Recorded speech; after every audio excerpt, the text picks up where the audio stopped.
Bobby's hand. Oh, we're live now. All right, we're taking up bills that have been sent to us, and one bill that we have is H 630, which we call the BOCES bill. And so we have Beth St. James, who is here with us in person. And then we have the reporter of the bill, Senator Gulick, who is meeting with us remotely. We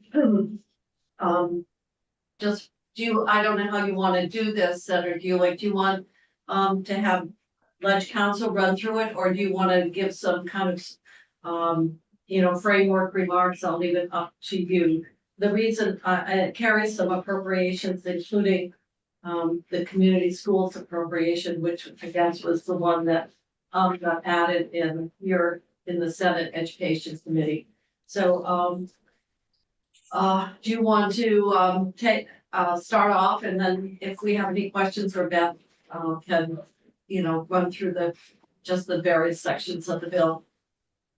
Yeah, hi, good morning, everybody. Martine LaRock-Ulick, Senate Education Vice Chair.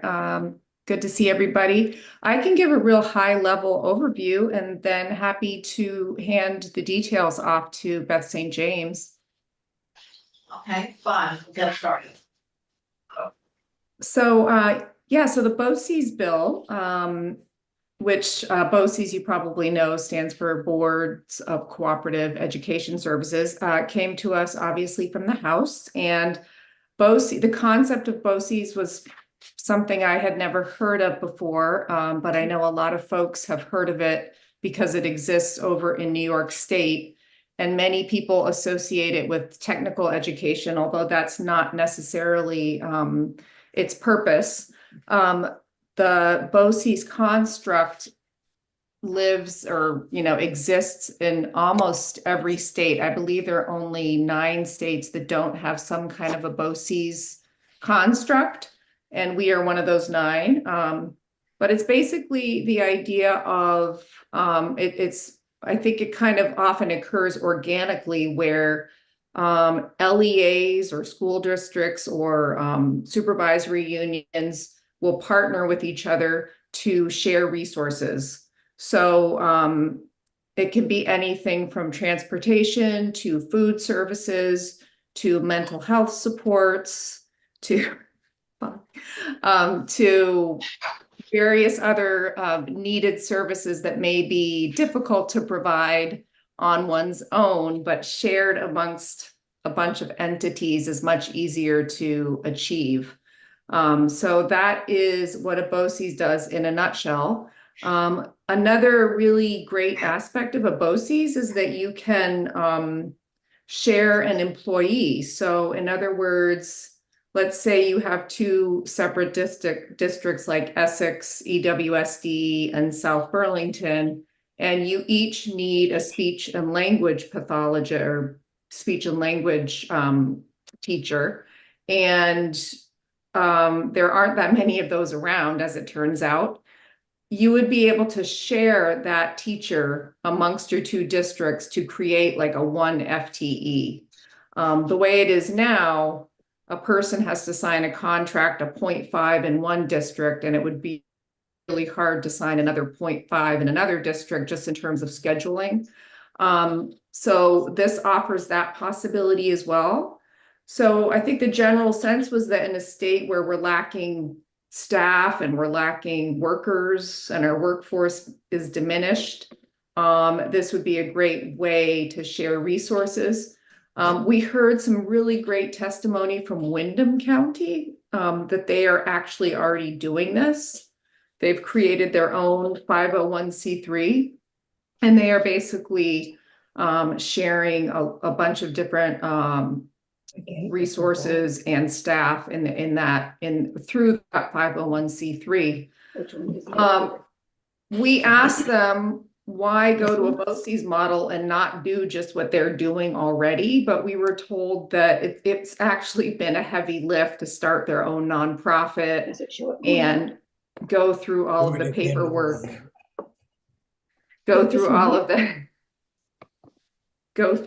the paperwork and all of the the administrative pieces that need to happen to be able to run that 501c3. They would love to see an actual system in place where, it's sort of, there's a model that's created and there's some administrative functions that are outlined at the AOE so that a BOCES could happen without having to go through all of the grassroots work that they've had to do down in Windham County. I also believe Windsor County is doing a similar thing, sharing mental health services and special ed services. So it is happening already to a certain extent, but this bill would really, put some practices in place that would be very helpful across the state. And I know Beth can speak in more detail. And then do you want me to speak to the community schools as well? Sure. Since that was something you added in your committee. Yes. So I was asked, because apparently I have a reputation for trying to, guard the ed fund. I was asked in committee, well, do you really want to take this $1 million out of the ed fund for community schools? And my answer was, absolutely. This is exactly what the ed fund is for. Community schools, as you know, exist in the most needy school districts with kids who are the most vulnerable. The testimony that we got, we heard stories that the community school model will help out a kid who's homeless and needs a mattress, will provide a kid with a ride to the dentist when he hasn't gone for 10 years, will feed a kid who needs food. I mean, just the examples of the need and the need that was met by the community school model was really compelling. So it seems as though it's something that we should invest in and continue, because it seems to be working. I mean, the data is just now beginning to accumulate. So I would imagine in another year, we'll have even more data, but it does seem to be helping. And there do seem to be better outcomes for kids who are, being educated in this model. Yes, go ahead, Senator. Yes, Senator, I remember when we started this, when I was in committee, it was like 3 or 4 pilot schools. And so is this $1 million just keeping those pilots going on, or is it going to do different schools, or? My understanding, and Beth can correct me if I'm wrong, but I believe it'll keep the pilots going, but it'll also be disseminated as needed across the state. That is my understanding. Like, it won't be just for those pilot programs. The $1 million, I thought the grants were pretty sizable for a school to do this, so $1 million won't do many schools. Beth St. James, Office of Legislative Counsel. So what sections 12 and 13 do, or 12 and 14, is it essentially, section 12 essentially removes any reference to specific years for the community schools program and leaves the rest of the grant program as is. And then there's a $1 million appropriation. So the appropriation would go to AOE for the grant program, and then AOE would disseminate that money as applicable under the grant program as it's running. Whether that's to a school that's already participating or a new school, I think would be discretionary depending on who's applying. It's that's still a pretty limited number of schools that could participate with $1 million. If I remember correctly, I thought they were larger grants. I don't know how much money Each school. Schools would apply. Correct. Other questions? Yes, Senator. I have a question. So to piggyback on Senator Perchlik's question, are we setting up a system where we're in effect beginning to fund outside the pilot program? Does that obligate us going forward, because of equity, to be increasing funding each year? My answer to that would be no, but Beth, do you want to chime in? You want to respond to that question? Sure. So the way it's set up is the grant program would continue to be an open grant program, and if you don't fund it next year, then there would just be no funds available for the grant program.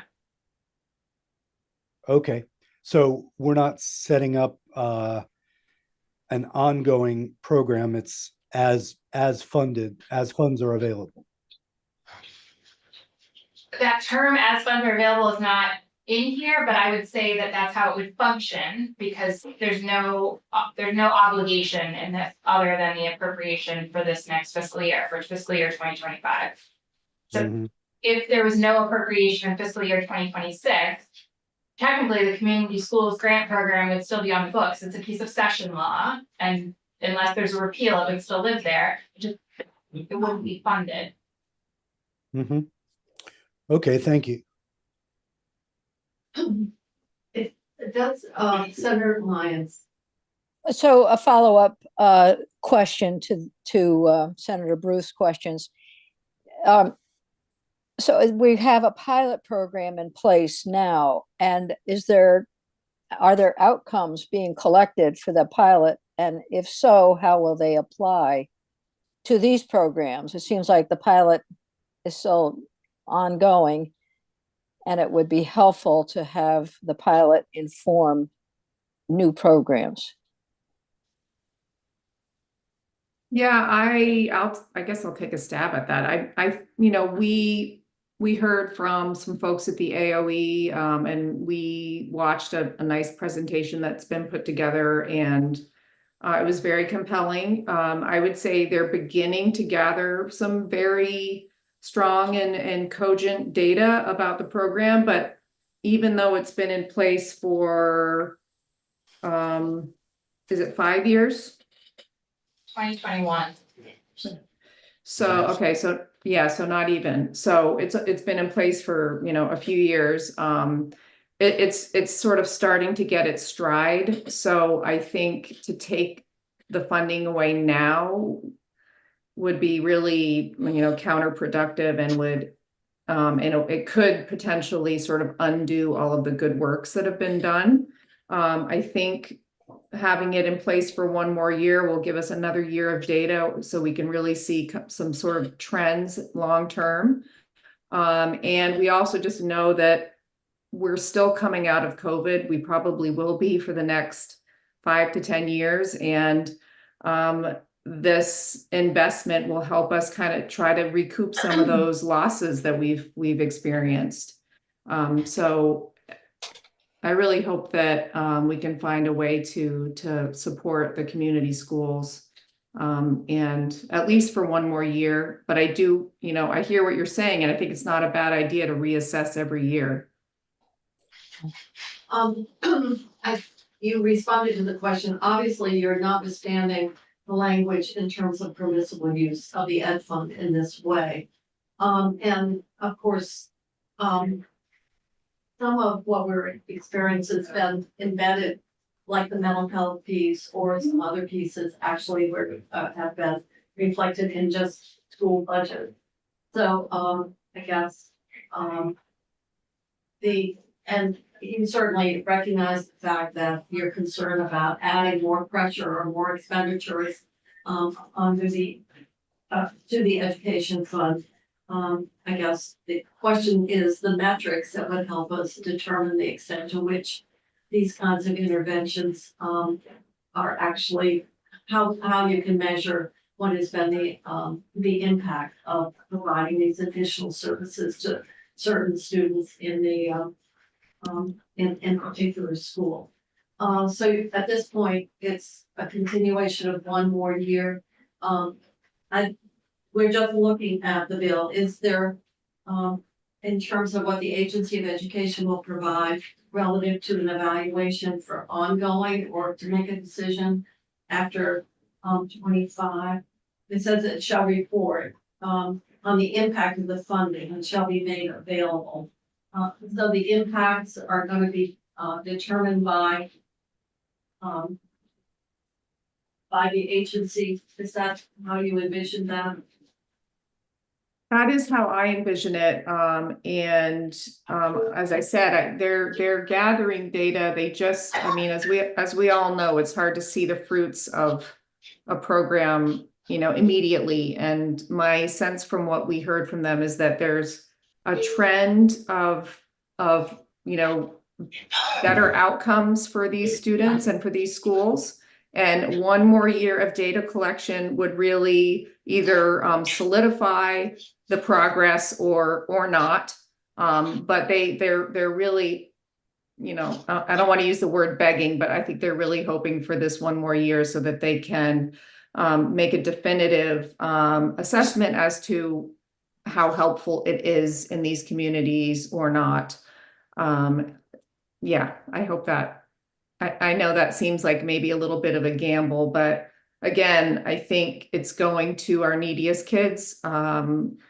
It's hard to argue that it doesn't fit into the ed fund because we know that when kids don't have their basic necessities met, they can't learn. So meeting those needs will help them learn and ultimately improve their outcomes. And we're already seeing that happen. Well, I can see in the community schools report, so that's coming in December, and I guess that will help inform the discussion in the next upcoming session. Other questions about this? I would move the bill if you're looking for. All right, I'll second it. okay.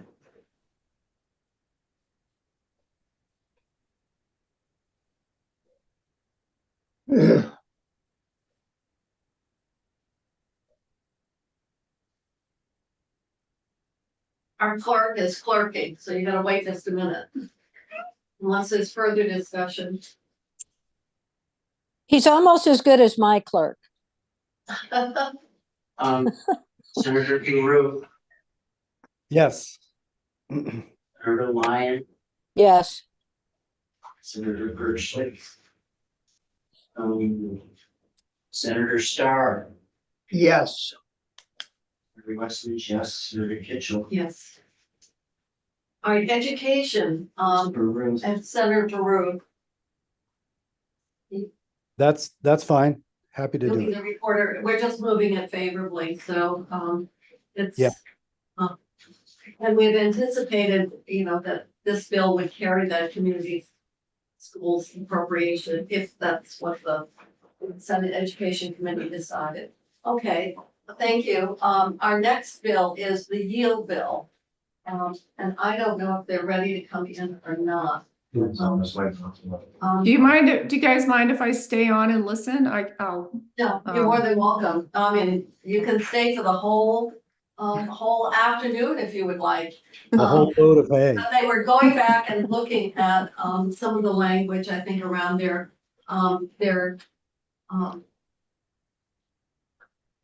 work group. So I'm gonna go off live because I'm not sure when the chair will be available to come in. And I'll let you know, because you may not wanna spend your sunny afternoon just waiting for us to go back on. Well, thank you all very much. I really appreciate it. And I know kids of Vermont are really going to appreciate this. So thank you. Well,